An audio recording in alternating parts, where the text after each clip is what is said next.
There you go. All right, joining us now with reaction, nationally syndicated radio, television star, author of Addicted to Outrage, Blaze TV, and radio host Glenn Beck. I remember your time on Fox. How are you, Sean? Because it was kind of cool. You had your little chalkboard, and Glenn, and you're not laughing. It was cool. I mean, I'm being complimentary.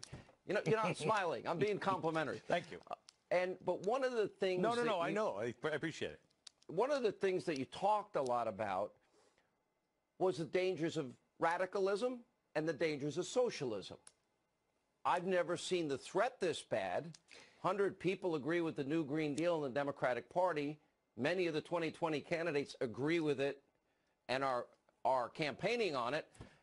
And I thought maybe it's time to go back and revisit some of those things you talked about and I talked about at the time. Sean, I distinctly remember every day the last year of my Fox show, I said what was coming. And the last few steps were that the radicals, the anarchists, the Islamists, the socialists would all gather together. They would not be working together, plotting together, but they would see the opportunity and they would all come together and work to destabilize Europe and America. And that is exactly what is happening. You have CARE now in the halls of Congress all the time, and I think that's who Nancy Pelosi was afraid of when they changed the anti-Semitism rebuke last week. Can you remind them about them being unindicted co-conspirators when you talk about? I don't think people may not remember. No, I'll go a step further. They weren't just unindicted co-conspirators in the Holy Land Foundation. They were started, and the people that were in Omar's office last week or 2 weeks ago during that vote and instrumental in changing were actually from the Palestinian, I think it's Palestinian Council, which was started by the Muslim Brotherhood. They have a direct sister, which is Hamas.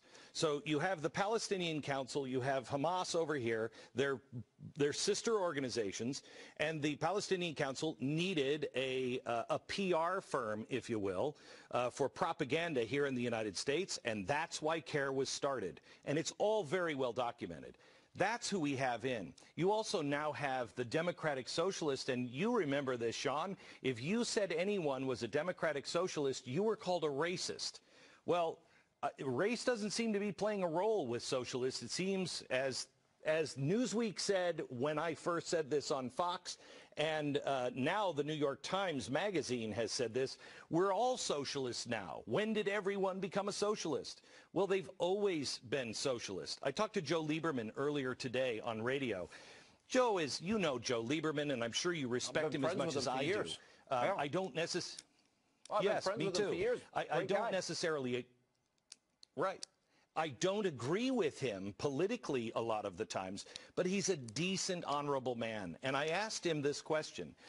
You know, if you look at what happened with Beto, you look at what is happening with Ocasio-Cortez, and I don't know if you've seen the video by a new guy called Mr. Reagan online, but he did an expose on Cortez that's a little frightening on what's happening behind the scenes.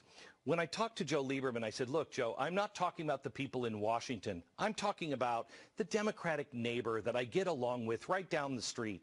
They don't believe in infanticide. They don't believe in destroying the free market system. They don't believe in all of the stuff that is coming out of the mouths of these radicals. What's going to shake them? When are we going to have our Labour Party movement where you have that in England that the Socialist Party has noticed, wow, it looks like we're just full with radicals and anti-Semites, and members of the Labour Party in England are leaving the party saying this is too radical for me. When are the average people going to leave the Democratic Party or at least wake up? Let me ask this follow-up. Yeah,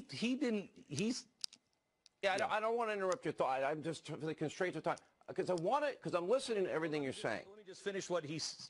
Okay, go ahead. Finish. Okay, let me just finish with what he just said was, Glenn.